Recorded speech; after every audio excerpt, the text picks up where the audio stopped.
United Nations General Assembly demanded an immediate, unconditional and permanent ceasefire in Gaza and also condemned a new law in Israel that will ban the operations of the relief agency UNRWA.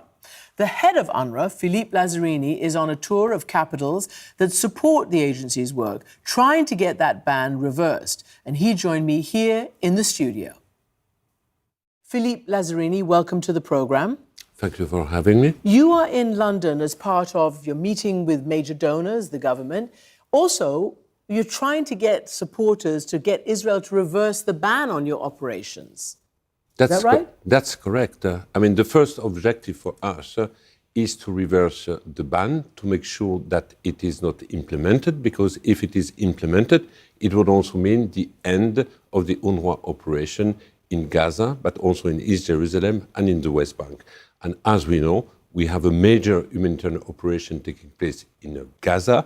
We have to scale up our effort instead of further weakening our collective response to the people in Gaza. We're hearing just the most awful stories continuously, the starvation, every day the killing, and we show the pictures and we show families mourning their many kids. Israel says they're going after militants as well, but there's a huge number of civilians and specifically children who are being killed. How, if you're not officially able to enter or operate, I know you have people there, what are they seeing on the ground, your workers, your employees? Stories are absolutely harrowing. I just had our staff counselor who went to Gaza, who for 4 weeks has interviewed, was in relation with 2,000 of our staff, and basically they were sharing their stories. They're heartbreaking. For example, staff member saying that I lost 30 kilos, we are hungry, and we are just eating animal fodder to keep us alive. Even staff members? Even staff member. So if that's the case for them, what does that mean for the ordinary Palestinian family, children, women? That means hunger is a real reality. It is a deepening in Gaza. Christiane, in September, we couldn't reach 1 million people, 1.4 million people in October, 1.7 million people in November. Hunger is deepening. So the National Security Advisor has been and is in Jerusalem. They're trying to work on a ceasefire and a hostage deal. He did say a number of things, including a pointed message, I assume, to the Israeli government that feeding the starving in Gaza does not harm Israel's security. Why do you think that message isn't getting through? I think the message is not getting through because there is absolutely no empathy, because the war in Gaza is being legitimized under the label of the fight against terrorism. So basically, the suffering of the people in Gaza cannot really be felt. But I would say the exact opposite would go against the security of Israel. If we keep people being starved in Gaza, it can only deepen resentment and future extremism in the region. Can we just talk about why you're banned, the elephant in the room? And I'm going to get this absolutely right and correct. As you know, Israel, from the beginning, has essentially accused UNRWA of having staff members who not only, they say, are part and tools of Hamas, but some who took part in the October 7th massacre. You know this, you've done investigations, you've laid, certain people off. Have you had any actual evidence to support that charge? We had an investigation from the internal oversight mechanism of the United Nations. The conclusion have been shared at the end of July.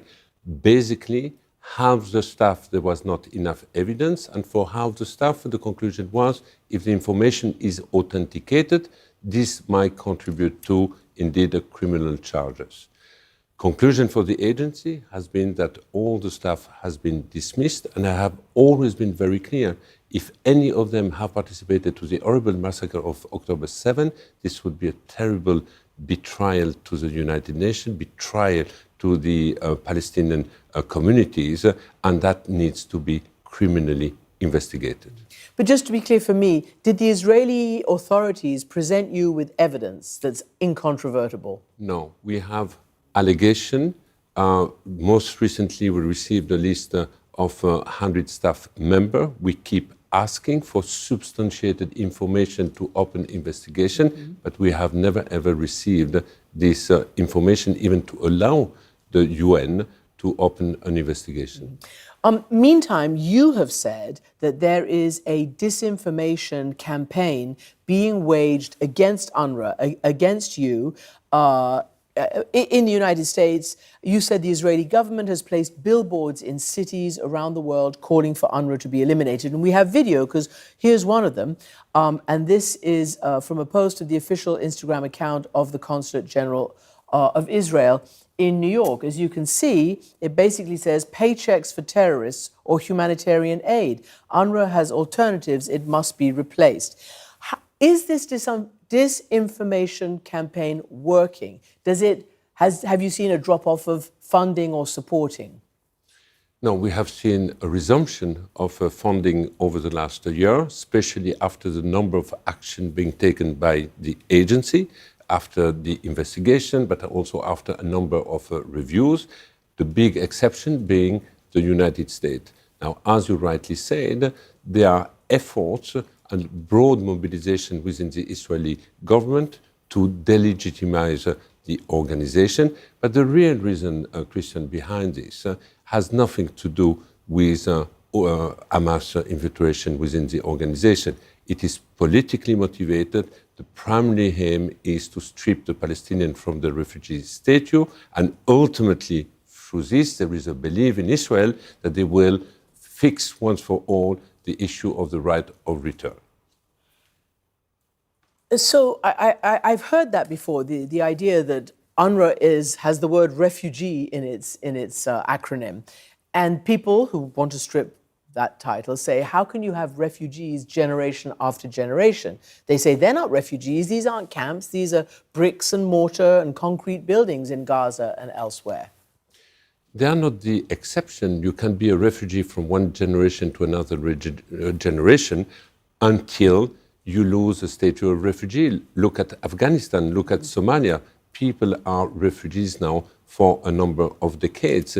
If today Palestinians are still refugees, it's not because of UNRWA, it is because of the lack of a political solution which has addressed the fate. Would you say that if they want to get rid of UNRWA, it has to be because there's a state and a political solution? If you want to get rid of UNRWA, you have to genuinely be committed to a political solution, to a two-state solution, to have a political pathway, and UNRWA can become again this temporary organization delivering critical services to the Palestinian refugees and handing over its activities to a future state of Palestine or empowered Palestinian institution.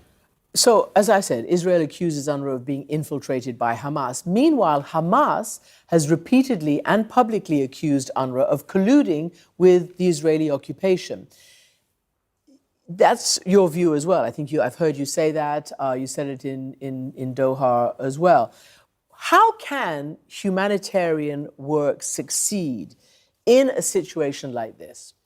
Well, as you rightly said, we are also accused by Hamas to collude with the Israeli occupation. They have been also very critical of our human rights curriculum in our schools. They have been very critical to our code of conduct promoting gender equality. They're very critical of our summer camps where we bring girls and boys together for sport, art, and music.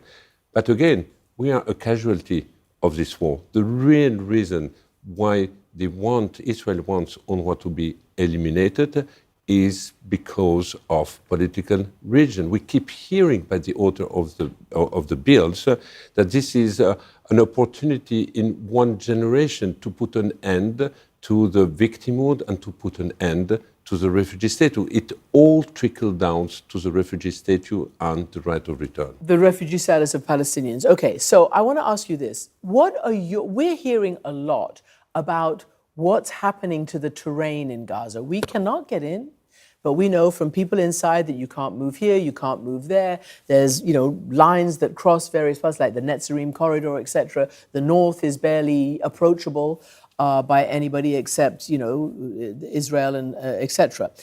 What do your workers say is actually going on the ground? I ask you because Moshe Ya'alon, who I'm sure you know of, former defense minister under the Likud government, has criticized these forced displacements, these evacuations, suggested that there's ethnic cleansing going on by his own military, or the politicians are ordering it. What are you people seeing on the ground there? Do you think that's correct? By any account, facts on the ground indicate that there is a forced displacement. We have today, for example, 50 to 70,000 people who are under a very tight siege in north Gaza. These people are being pushed out further south. We have about 200,000 people remaining in Gaza City, which obviously was a main city in the Gaza Strip. The rest of the population has been pushed further south. The north of Gaza seems to be no land anymore for the Palestinians. So even if there is no intent to declare policies, facts on the ground indicate that indeed there have been a forced displacement of the population. If there is a ceasefire, as everybody's trying to get at least before the inauguration, maybe even before Christmas, how long will it take, and it's apparently being raised as potentially a limited ceasefire to release hostages, certain prisoners, get a certain amount of humanitarian aid in, how long will it take, given the catastrophic hole of aid, to ramp up? How quickly do you think you can ramp up to at least the number of calories and needs for people's daily living? I think we can quickly ramp up. What we need is sustained, uninterrupted access. But as you know, Christiane, today we are confronted also with the problem of the lawlessness in the Gaza Strip. There is a lot of anarchy going on. Our convoys are also subject to attack from organized armed group.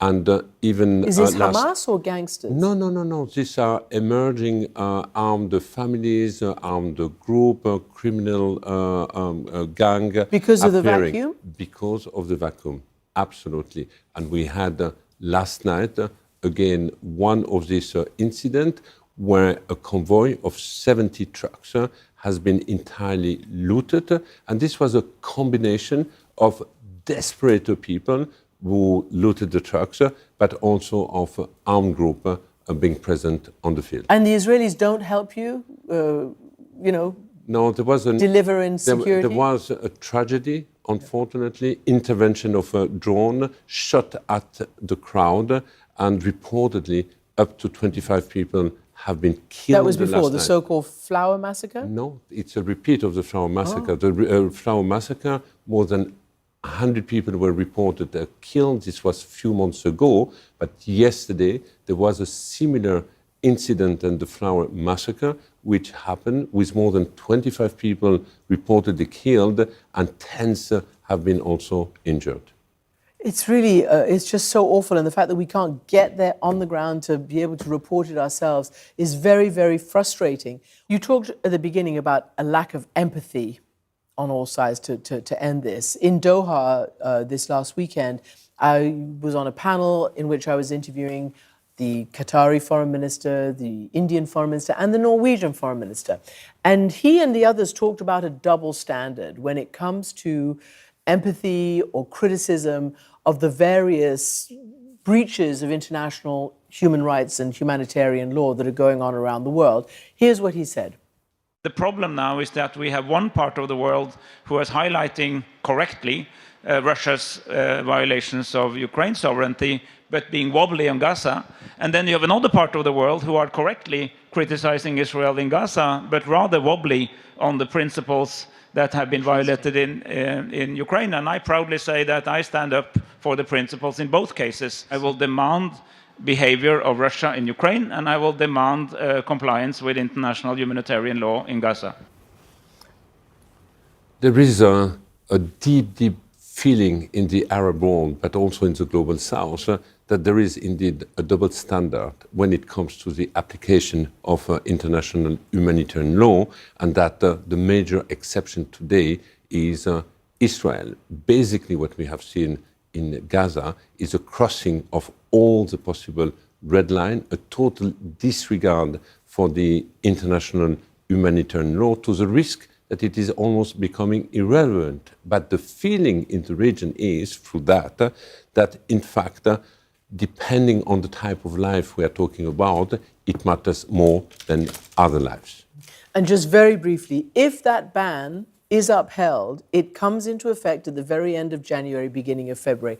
What happens on the ground? That would be a total disaster. Not only it would weaken our collective effort to respond to extraordinary humanitarian need in Gaza, but it would also deprive, once a ceasefire is in place, hundreds of thousands of girls and boys living currently in the rubble, deeply traumatized, to go back in a learning environment. And this is what I fear the most, because when we say that UNRWA is not replaceable, yes, it is replaceable, but it is replaceable by a state, by public institution. Our organization is the only one which was geared to invest in human development, providing these public-like services. So if we stop our activities, we would deny access to education, but we will also sow the seeds for more resentment and extremism in the region. It's a really tragic story. Philippe Lazzarini, head of UNRWA, thank you very much indeed. Thank you.